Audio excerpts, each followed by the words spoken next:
Mga kaluto, isang magandang araw sa ating lahat. Ngayong araw naman po ay magluluto tayo ng crispy talong. Ayan. Siyempre, mga kailangan tayo ng peeler dyan kasi babalatan natin yung talong, mga kaluto. Ayan. Sige, magbalat na tayo. Ayan, babalatan lang natin siya, mga kaluto. Para, yan ang pinagkaiba niya sa tortang talong. Kasi yung torta, diba, ang ginagawa natin ay ating iniihaw yung talong. Ngayon naman ay babalatan natin. Ayan. At bababa rin natin siya sa tubig, mga kaluto, para hindi siya mangitim. Ayan ang ating finished product na binalitan nating talong. Siyempre, mga kailangan tayo dyan ng harina. Any kind of harina yan, mga kaluto. Pwedeng third class, first class. Ayan. Siyempre, didesign na natin ang ating talong. Ayan. Didesign na natin ang parang ala octopus. Ayan. Para maiba naman, di ba? Kumusta naman kayo, mga kaluto? Napakainit na talaga ng ating panahon, no? Super, super hot. Ayan. Hihiwain natin para maging siyang parang nakabuka yung pinakang ng octopus. Kunyari, galamay siya ng octopus. Ayan. Hihiwain lang natin yan ng ganyan. Pahaba-haba. Ayan.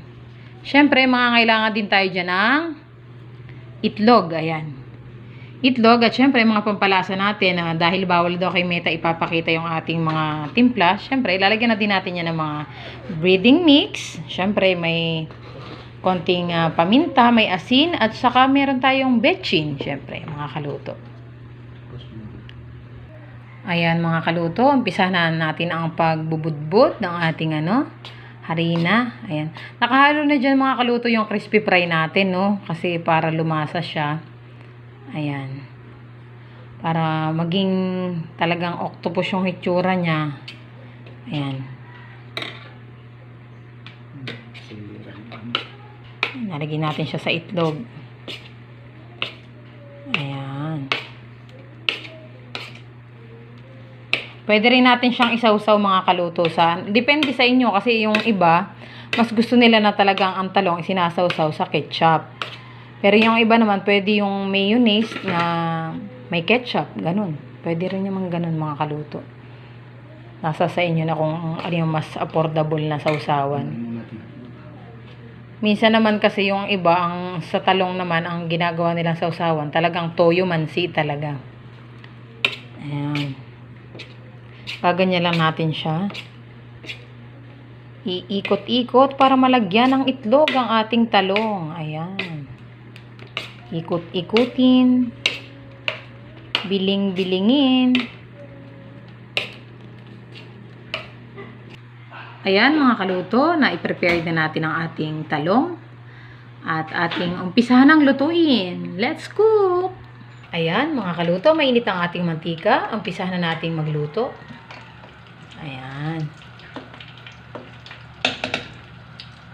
Lagyan na natin ang ating talong. Ganitong gawin nyo mga kaluto sa mga anak nyo na ayaw kumain ng gulay. Torta. Ayan, di ba? Panlin lang sa mga kids, o di ba? Pag nakita nila na parang parang kakaiba yung natin, Parang kakaiba, kakain sila panigurado pag ganyan. Kaso nga lang, syempre kinakailangan natin mag-effort para kumain sila ng gulay. Bihira kasi yung batang kumakain ng gulay. Ayan mga kaluto, luto na ang ating fried eggplant with hotdog. Ayan. Parang octopus ng itsura niya mga kaluto, no? O, di ba? Maingan yung mga batang kumain yan, kahit gulay yan. Maaami sila, o, di ba? Tikman natin mga kaluto.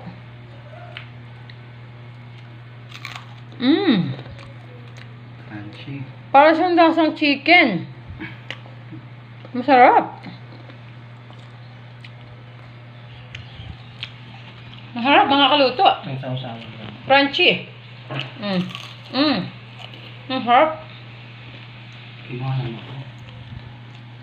O, diba? Mas masarap pag may sausawan na ganyan, mga kaluto.